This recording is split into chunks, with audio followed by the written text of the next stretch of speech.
sommes dans le Tel septentrional, à 170 km de Tunis, à moins d'une journée des stations balnéaires de la côte orientale, dans un paysage de collines et de plaines, dans une région qui porte l'empreinte des différentes civilisations qui ont marqué la Tunisie tout entière, dans une région où tout excite l'imagination du visiteur curieux. Ici, la silhouette du Kef découpée sur l'horizon accroche le regard. Ici, sur les flancs du Djebel Dir, les ruelles, les édifices, tout conduit à l'histoire.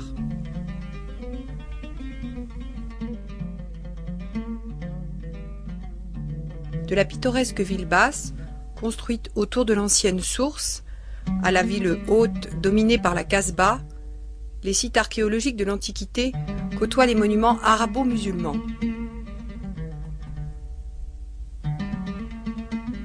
Le Kef fut habité dès la préhistoire par les Numides, les premiers occupants de la Tunisie, organisés en tribus ou en cités. À l'époque, il se dénommait Sica Veneria. Il a ensuite abrité plusieurs milliers de mercenaires carthaginois après la première guerre punique, en 241 avant Jésus-Christ. Devenue romaine, promue au rang de colonie, on y construisit des ouvrages hydrauliques, des thermes, des forums. La ville connut alors une période prospère et sa notoriété était grande dans l'ensemble du monde antique.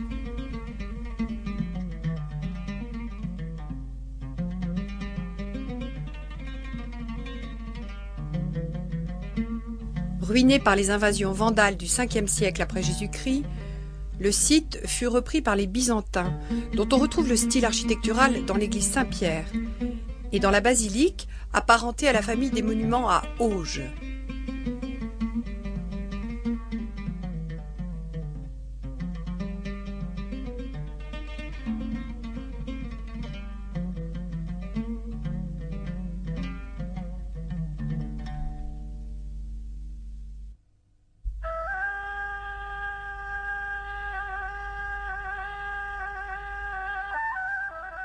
Au 7e siècle, le pouvoir arabe s'installe dans la ville rebaptisée Chakbanaria, nom qu'elle portera jusqu'au 16e siècle, où elle prendra son patronyme actuel, El Kef, le rocher, un pouvoir arabe qui va achever la transformation du site en place forte.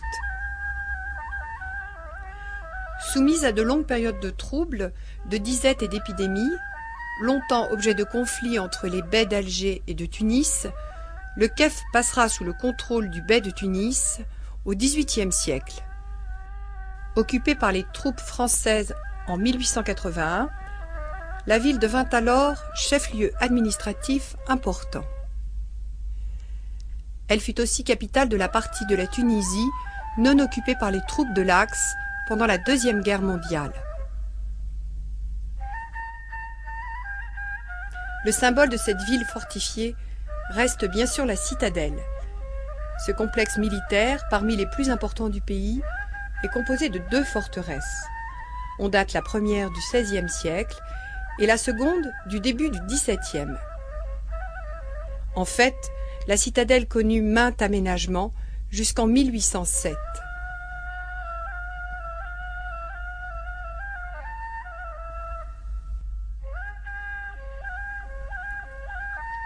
Construite à partir de pierres et de matériaux récupérés des mausolées, de l'amphithéâtre, du théâtre de la ville antique, la citadelle ferme tout un système de fortification dont il reste des remparts, quelques tours et des bastions. Elle offre un superbe panorama sur des horizons plus lointains, vers l'Algérie située à quelques 40 km et sur la ville tout entière. Et aussi sur les dômes du mausolée de Sidi Bou Marlouf, nom du saint patron de la ville. Un monument d'une grande originalité que l'on date du XVIIe siècle.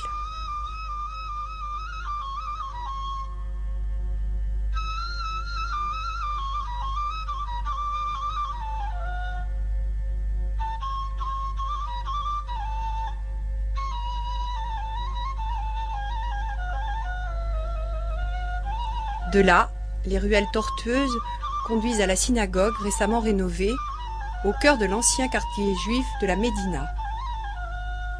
Synagogue qui intrigue par son nom. Al-Reliba, l'étrangère. Elle renferme une importante collection de manuscrits, dont une très ancienne Torah.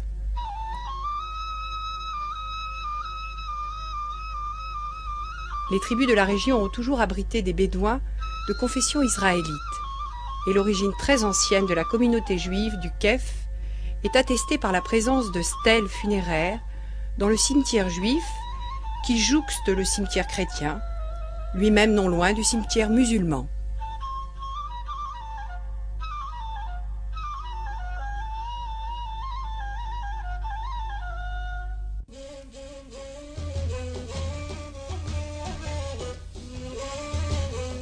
Le mausolée de Sidi Ali Ben Aïssa, un vaste complexe religieux dont la fondation remonte à 1784, abrite aujourd'hui le musée des arts et des traditions populaires qui renferme une très riche collection de bijoux et costumes traditionnels, d'objets domestiques et de mobilier ancien ayant trait au nomadisme, ainsi qu'une tente nomade et tous ses équipements et ustensiles.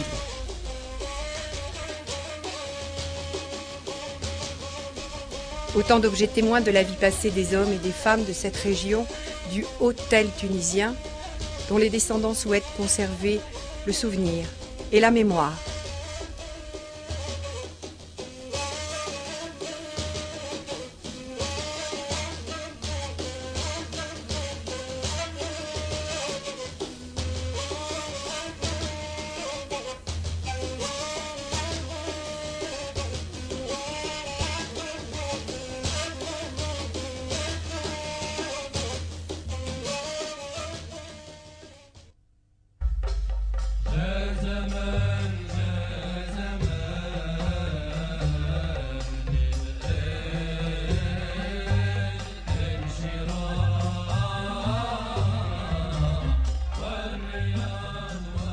Dans les dédales de la vieille et curieuse Médina du Kef, au plaisir des yeux et de l'imagination, vient s'ajouter le plaisir de l'ouïe. Plaisir si typique des villes méditerranéennes, les jours de souk, haut lieu de la vie citadine, où les marchandages animés rivalisent avec les bruits de la rue.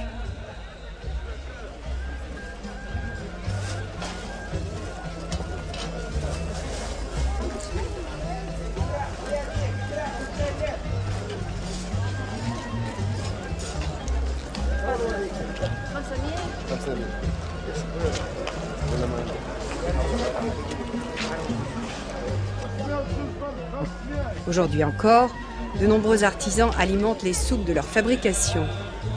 Vêtements brodés, mais surtout bijoux.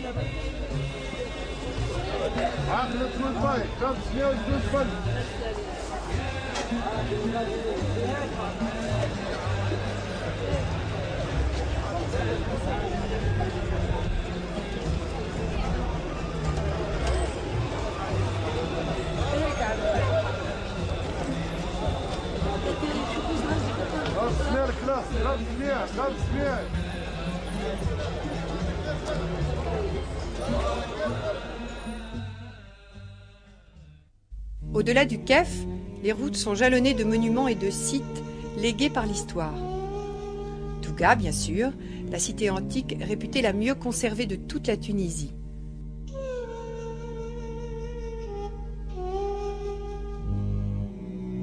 Mactar, cité numide à l'origine, puis carthaginoise et enfin romaine.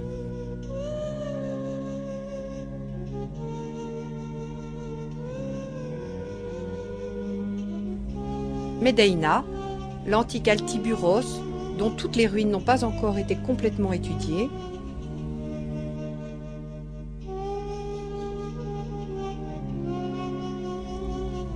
Calaat-Senan, où se dresse la table de Jugurtha, du nom d'un roi numide qui, vaincu par les Romains, trouva refuge sur cette curieuse montagne tabulaire.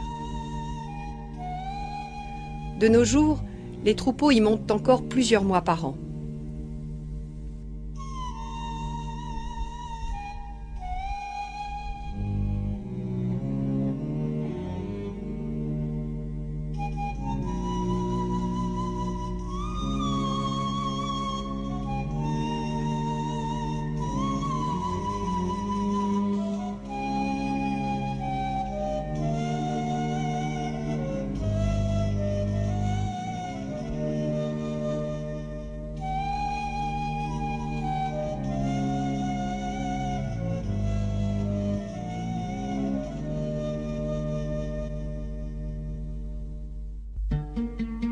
Le Kef et sa région offrent aux visiteurs le privilège de goûter ce que la Tunisie a de meilleur à offrir. Ses couleurs, son histoire, ses paysages, mais aussi les rencontres avec ses habitants, dont les valeurs reposent sur quelques principes simples, comme la parole donnée, l'honneur, la liberté et l'hospitalité, conçus comme un acte de générosité envers le voyageur.